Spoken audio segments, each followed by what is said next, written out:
તો દર્શક મિત્રો, અબડાસા તાલુકાનું ચિયાસર ગામ, અને એ જ ગામ જ્યારે ટાપુની વચ્ચે એક આવેલું છે, અને આ જ ગામના ભલે બધા જૈનભાઈ મુંબઈ વસતા હોય, અને અહીંયા કને જે આડેશ્વર આદિનાથ ભગવાન બિરાજમાન છે. આજે આ મહોત્સવની અંદર ભગવાનનો અંગી એટલે કે અંગના આભૂષણો જે વિવેક બનાવી ભગવાનને અંગીકારક અને શોભા બતાવશું. તો આપણે સાંભળીએ આ મહિલાઓને, અત્યારે જે આ મહિલાઓ બનાવી રહી છે ભગવાનના આભૂષણો છે, એને ખરેખર એક શબ્દમાં ભગવાનને અંગી તરીકે ઓળખવામાં આવે છે. અને અનેક વસ્તુઓથી, મોતી હોય, ચાંદલા હોય, કલરના પટ્ટી અને અવનવી વસ્તુથી ભગવાનને અંગીનો શણગાર કરવામાં આવે છે. તો આપણે આ બહેનોને મળશું. એ બધા ટોટલી મુંબઈથી આવ્યા છે, અને ખાસ કરીને અંગીનો એક મહત્વ છે જૈનોમાં. પ્રિયંકા આંગી કરવાની છે ભગવાનની, તો એની બધી તૈયારી ચાલુ છે. લેસ છે અને ધૂપછડી છે. આવું જલ્દીથી મોકો મળતો નથી કરવાની આંગી કરવાનો, તો ગમે છે. મતલબ આવા પ્રસંગો હોય ને મહોત્સવના, તો બહારથી સ્પેશિયલિસ્ટ જે આંગીવાળા હોય ને એ લોકોને બોલાવે, પણ અમારા ગામમાં ગામની જ છોકરીઓ, વહુઓ આ આંગી બનાવે છે પોતાના સ્વદ્રવ્યથી. એટલે સારામાં સારું, ઉત્તમમાં ઉત્તમ દ્રવ્ય આ લોકો યુઝ કરી અને પોતાની મહેનતથી પોતાના ગ્રુપ પાડ્યા છે. 5-5, 6-6 જણાના રોજના ગ્રુપ છે. એ લોકોએ પોતાની થીમ નક્કી કરી છે, એટલે એકદમ સેમ રોજ ન થાય. અને આખું દેરાસર શણગારશે. એની સાથે સાથે આખું દેરાસર પણ શણગારશે. આખું જ દેરાસર હમણાં પણ શણગાર્યું છે, પણ જ્યાં પણ જગ્યા છે ત્યાં આગળ પણ આખું બધું વ્યવસ્થિત શણગાર હશે. એટલે મહાપૂજા જેવું આખું માહોલ હશે. ખાસ અંગી માટે બોલાવવામાં આવે છે, શણગારવામાં આવે છે, એનાથી સ્પેશિયલ માણસો બોલાવવામાં આવે છે. પણ આ ચિયાસર ગામની એક ખાસિયત છે.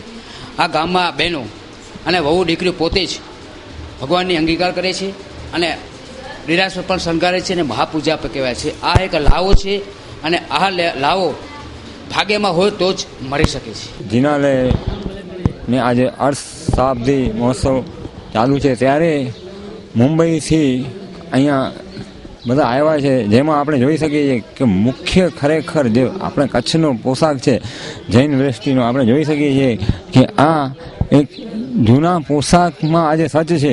પણ એમાં પણ જ્યારે ભૂત અને વર્તમાનનો સમન્વય છે, કારણ કે ભૂતકાળમાં ગોગલ્સો નહોતા, જ્યારે આ શ્રેષ્ઠીએ ગોગલ્સ અને માથે ટોપી અને જાકીટ બંધી, જે આપણે કહી શકીએ કે જે કચ્છનો મુખ્ય પોશાક છે, ત્યારે આપણે એમને મળીશું. ખરેખર એ પોતાની કર્મભૂમિ મુંબઈમાં એમનો શું પહેરવેશ રહે છે, ને આજે પહેરવેશ ધારણ કરીને અહીંયા ઊભા છે, ત્યારે આજે એમને શું પ્રતીતિ થાય છે. શું આપનું નામ છે? સુધીર દેવરાજ, મારું ગામ ચિયાસર. આજે આપ જે આ પોશાક પહેર્યો છે એ ખરેખર ક્યાંનો અને કોનો પોશાક? આપણા કચ્છનો પહેરવેશ છે, એકદમ સાદો, સિમ્પલ એકદમ. તમારા વડીલો પહેરતા? વડીલો અમારા જ પહેરતા હતા. હમણાં બી જે જોઈએ છે મારા દાદા બાપાના નામે જ મને બોલાવે છે. જે બી જોઈએ છે મને કહે છે, નાગજી બાપા કેમ છો, નાગજી બાપા કેમ છો, એવી રીતે બોલાવે છે બધા. હા. ત્યારે આજે તમને એવું કેમ લાગ્યું કે હું આજે ભૂતકાળ જે અમારો અસલ પહેરવા છે એ પહેરું? અમારો આજનો એકચ્યુઅલી આ કોડ જ આવ્યો હતો ડ્રેસ પહેરવાનો બધાને, ટોટલ જે પહેરે છે બીજા પહેર્યા છે, એવું નથી. બધા કરતા થોડું અલગ લાગે છે એમ. જ્યારે તમે આમ ખરેખર કયો પહેરવેશ તમારું રેગ્યુલર શું હોય? રેગ્યુલર પેન્ટ અને શર્ટ પહેરીએ. જ્યારે આજે ખરેખર કચ્છી જે પોશાક આપ પહેરી અને જે તમને કેવી પ્રતીતિ થાય છે, લાગણી? તમને એકદમ વ્યવસ્થિત સારું લાગે, એકદમ ના ગરમી થાય ના ઓલું. એ તો ઠીક છે, પણ સાથે વાત કરીએ કે તમને આમ ભૂતકાળ જે તમારા વડીલોને તમે જે પોશાકોમાં જોયા હતા એની પ્રતીતિ? હા, તો વડીલોના હિસાબે મને સારું લાગે. અમારા વડીલો આજ પહેર્યું છે પહેરવેશ ક્યારે બી. જે તમે તમારા સામે સંસ્કરણો યાદ આવતા હોય છે? હા, તો આવે ને. અમે ઓલરેડી પહેલેથી કચ્છમાં રહેલા છીએ. ખેતીવાડી અહીંયા મેં કરેલી છે પોતે બી. મારા દાદો બાપા બી હતા, એમની સાથે બી મેં કરેલી છે. એમનો બી પહેરવેશ આવો જ હતો. જ્યારે ખરેખર આજે જે પોતાની જન્મભૂમિમાં આવે છે, અને પોતાની જન્મભૂમિને તો ભલે એક લગાવ હોય છે, પણ પોતાનો જે જૂનો પહેરવેશ છે એના પ્રત્યે પણ કેટલો લગાવ છે આપણે જોયું આમની પાસેથી, શ્રેષ્ઠી પાસેથી. ત્યારે આપણે મળીશું અહીંયાના ટ્રસ્ટીઓને. આજે આ ચિયાસર ગામનું ટેમ્પરરી એક કાર્યાલય છે, અને આ કાર્યાલયનું જે પણ અહીંયા સંચાલન કરે છે એવા મિત્રને આપણે મળીશું કે એ લોકો શું સંચાલન કરતા હોય છે? આ કાર્યાલય શેના માટે છે અને શું અહીંયા સુવિધાઓ ઉપલબ્ધ? આ કાર્યાલયમાં જે અમારા શ્રી કચ્છ ચિયાસર જૈન મહાજન છે એનું બધું વહીવટ હમણાં હાલ ઘડી ટેમ્પરરી અહીંયા કરવામાં આવ્યું છે. અમારા આદિનાથ જિનાલયના અર્ધ શતાબ્દી મહોત્સવે અમે આ બધું અહીંયા ટેમ્પરરી બધું કાર્યાલય ઊભું કર્યું છે.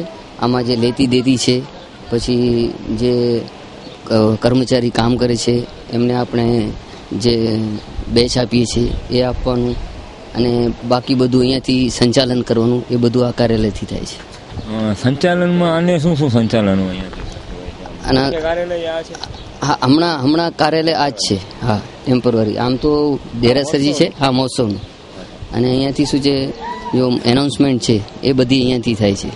બરાબર છે. પછી આપણે આ વોકી ટોકી બધી રાખી છે. જે અહીંયા શું છે પ્રોબ્લેમ છે ટાવરનો, ટાવર નથી પકડતો કોઈ પણ, એટલે નથી BSNL આવે છે પણ ક્યાંક આવે વળી કટ થઈ જાય, નથી વોડાફોન, કોઈ ટાવર નથી, અને એના લીધે અમને આ વોકી ટોકી લેવી પડી છે.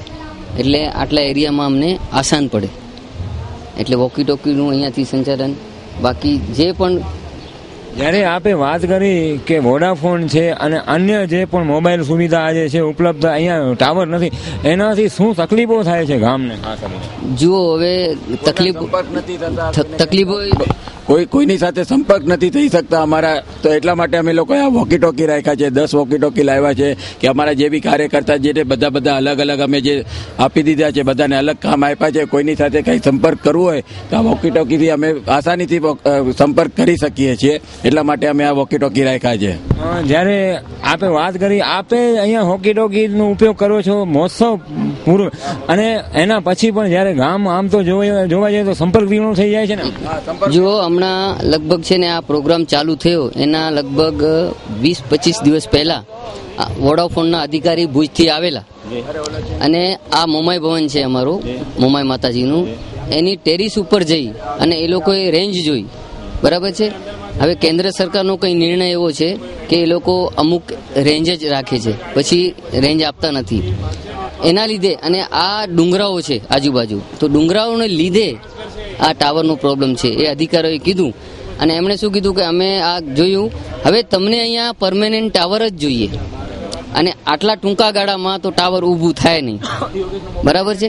હવે એ અધિકારીએ શું કીધું કે મારા ઉપલા અધિકારી છે એમને અમે અહીંયાની સિચ્યુએશન બતાવશું. તમે વોડાફોનની વાત કરી, જ્યારે BSNL એ તો સરકારી એક છે, અને ખરેખર તમારા ગામમાં ટાવર છે?